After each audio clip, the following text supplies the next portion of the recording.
कन्नड तालुक्यामध्ये कोणीच नाही. कोणीच नाही. तुम्हाला वाटतं कोणी उचलेल असं पाऊल की इथे रोजगार उपलब्ध करतील असं? आहे एक सध्या एक माणूस कोण आहे? तो मनोज पवार असं म्हणतो पण तो उद्योजक आहे. जर काही त्याला तालुक्यातल्या जनतेनं काही चान्स दिला तर तो आपल्या इथं MIDC सुरू पहिला शब्द त्याचा मी MIDC आणतो. त्याच्यानंतर साऱ्यांना कॉपी केली आता उमेदवारांना की मी MIDC आणतो मी MIDC. पण पहिला शब्द मनोज पवारचा असा आहे की बा मी MIDC आणतो. तर लोकांनी आता जरा नवीन चेहरा पाहिजे. यंदा तर गण बघितलं आपण 5 वर दिले, एखाद्याला 10 वर दिले, काही नाही केलं आहे ना. आता चालू आमदार तुम्ही बघितलं तालुक्याचा तो विकास केलाच नाही काही. नमस्कार, मी राजेंद्र भोसले. मंथन मराठीची टीम ही उपळा या गावामध्ये आलेली आहेत आणि उपळा गावाच्या या बसस्टँड परिसरमध्ये आपण इथे काही नागरिक आपल्याला दिसलेले आहे. त्यांच्या या गावातील नागरिकांच्या नेमका काय समस्या आहे, त्यांना विधानसभेचा आमदार नेमका कसा हवा आहे, त्यांच्या काय अपेक्षा आहे, ह्या सर्व प्रश्नांचे उत्तर आपण त्यांच्याकडनं जाणून घेणार आहोत. काका नमस्कार. काय नाव आहे तुमचं? सुदाम भास्कर अकोलकर. काय करता तुम्ही? शेती कुठे आहे तुमची शेती? इटेची उपळा. गावातच आहे. काय प्रॉब्लेम येतात बरं? काय समस्या आहे शेतीच्या? शेतीच्या काय समस्या आहे, खताचे भाव वाढलेले आहे, सगळ्याच गोष्टी, औषधीचे भाव वाढलेले आहे. हो, आमचा जो माल निघतो त्याला भाव नाही आहे, कपाशीला भाव नाही आहे, मक्काला आता भाव. काय तुमच्या शेतात? कापूस आहे, मक्का आहे, अद्रक आहे, ऊस आहे. आता नेमकं काय मार्केटला कुठलं पीक चाललंय आता? हे मक्का आणि कापूस. काय भाव आहे कपाशीला? कपाशीला 6,000 रुपये. 6,000 रुपये. परवडते कपाशी? नाही नाही परवडत ना. खर्च आणि जे उत्पन्न आहे त्याचा ताळमेळ बसत नाही. नाही बसू राहिला ना. मला सांगा, एक 5-10 वर्षापूर्वी कपाशीला काय भाव होता? आम्ही लागवड करीतच नव्हतो. मागच्या वर्षी 6,500 रुपये होता, आता 7,500 रुपये झाला. 6.5 झाला आहे. हां, बरं, काय तुम्हाला सरकारकडनं काय अपेक्षा आहे? काय भाव असावा? आम्हाला समजा 10,000 रुपये कपाशीला भाव पाहिजे, 3,500-4,000 रुपये मक्काला भाव पाहिजे, 7,000 रुपये सोयाबीनला पाहिजे. हो, सरकारनं तर हमी भाव देण्याची घोषणा केलेली होती. मागे विधानसभेमध्ये भाजप सरकारनंच मागच्या पंचवार्षिकमध्ये जेव्हा निवडणूक झाली त्यावेळेस हमी भाव देऊ असं आश्वासन दिले होते. ते पूर्ण नाही झालं. नाही पूर्ण झाला ते. बरं, सरकारी नोकरदारांचे पगार वाढलेत? ते वाढलेत, परत इतर कर्मचाऱ्याचे वाढलेत, पण शेतकऱ्याचं काहीच नाही वाढलं ना. काय वाटलं शेतकऱ्याला? खताचे भाव कमी झाले, जास्त झाले? नाही, जादा झाले. आणखी 3,000 रुपयाला कोणी झाली. मालाचे भाव वाढले, मालाचे भाव कमी झाले आणि खताचे भाव हा, वाढले. औषधीचे, खताचे, प्रत्येक गोष्टीचे भाव वाढले. बरं, काय शेती करताना काय समस्या येतात, काय अडचणी येतात? गंज खर्च येतो. लाईटची समस्या? लाईटची बी समस्या आहे. दिवसा लाईट राहते नाही, रात्रीचे गॅप आहे, काही दिवसाला आहे, फॉल्टी येतो. अशा सरकार तर आता म्हटलं होतं की आता मागे एक घोषणा केली होती की आम्ही शेतकऱ्यांना दिवसा लाईट देऊ. हा. तुम्हाला मिळते आता दिवसा लाईट? नाही, दिवसा लाईट नाही.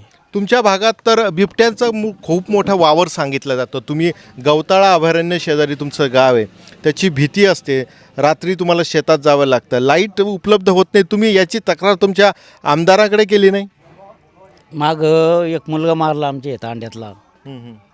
एक मुलगा एक बकऱ्या का मग ते धरले गेले ते 2 वाघ बिबटे. रात्री लोक जातच नाही, गेले बी ते 4-5 जण मिळून जाते. आता आहे ते बिबट्याचं दांगडू. आता औरंगाबादमध्ये बी निघले तर आता आम्ही तर रानातला इकडे रानातच आहे तिथं औरंगाबादमध्ये निघाले. काका काय सांगाल, काय बरं गावाच्या काय समस्या आहे बरं तुमच्या गावात? फक्त लाईन व्यवस्थित पाहिजे आम्हाला, फक्त शेतातली लाईट? रस्ते वगैरे झाले तुमच्या? हो झाले. काही एक रस्ता राहिले आमचा भामरवाडीनं हा उपळापर्यंत. मागच्या 5 वर्षी ज्या आमदारांनी तुम्हाला आश्वासनं दिलेली होते ते आश्वासने पूर्ण झाले? नाही, थोडे कमीच आहे. थोडे कमीच आहे. कसर राहिली का? हो, कसं आहे, थोडी कसर राहिली म्हणतात. काय सांगशाल बाबा? काय सांगू आता? झाले कामं तुमच्या गावामध्ये? नाही झाले. विकासाचे कामं झाले? काहीच नाही झाले. बरं, तालुक्याचा विकास झाला का बरं गेल्या 5 वर्षामध्ये? काहीच नाही झाला विकास. एखादी कंपनी आली? कंपनी नाही आली, काहीच नाही आलं. आपण गावोगावी जातो तर सकाळी मुलं रनिंग करताना मिलिटरीची किंवा पोलीस भरतीची तयारी करताना आपल्याला दिसतात. याच्यावरून आपल्याला असं वाटतं की बेरोजगारांची संख्या खूप वाढलेली आहे तालुक्यामध्ये. याला काय पर्याय आहे? आपले जर मुलांना इथं जर रोजगार उपलब्ध झाला, एखादी कंपनी जर आली तर तो रोजगार मिळू शकतात, असं काही कोणी पाऊल उचलताना दिसत नाही आपल्याला. नाही आहे असं कन्नड तालुक्यामध्ये कोणीच नाही आहे. कोणीच नाही. तुम्हाला वाटतं कोणी उचलेल असं पाऊल की इथे रोजगार उपलब्ध करतील असं? आहे एक सध्या एक माणूस. कोण आहे? तो मनोज पवार असं म्हणतो पण तो उद्योजक आहे. जर काही त्याला तालुक्यातल्या जनतेनं काही चान्स दिला तर तो आपल्या इथं MIDC सुरू पहिला शब्द त्याचा मी MIDC आणतो. त्याच्यानंतर साऱ्यांना कॉपी केली आता उमेदवारांना का मी MIDC आणतो, मी MIDC. पण पहिला शब्द मनोज पवारचा असा आहे की बा मी MIDC आणतो. तर लोकांनी आता जरा नवीन चेहरा पाहिजे. यंदा तर गण बघितलं आपण 5 वर दिले, एखाद्याला 10 वर दिले, काही नाही केलं ना. आता चालू आमदार तुम्ही बघितलं तालुक्याचा तो विकास केलाच नाही काही. चालू आमदारांनी विकास केला नाही. यांना असं वाटतं की मनोज पवार हे उद्योजक म्हणून ते त्यांच्या पुढे ते नाव लावतात. ते उद्योजक पण आहे. काय तुम्हाला काय वाटतं, करू शकतात ते? हो रोजगार उपलब्ध करून देऊ शकतात? हो देऊ शकतो. मनोज पवार उपलब्ध करून देऊ शकतात. मला या आमदारांनी जे आहे उद्योगाच्या संदर्भात काही पाऊलच उचललं नाही का? उचललं असतं. आता पहिले 2.5 वर्ष कोणाची होते, उद्धव ठाकरेची. याने फोडाफाडी केली, मग हा जागेवर राहिला माणूस. आता वरून निधी आले ना, तो तर काय करीन मग हा आमदार. गंज 5-5, 10-10 लाख रुपये दिले गावाला. आता गावाला पुरत नाही, काही गेलं काय करतील. बरोबर आहे. मला एक सांगा, त्यानंतरचे जे 10 वर्ष हर्षवर्धन जाधव हे आमदार राहिलेले होते, त्यांनी त्यांच्या कारकिर्दीमध्ये झाले का काही विकास झाला, काही इंडस्ट्री वगैरे आली का?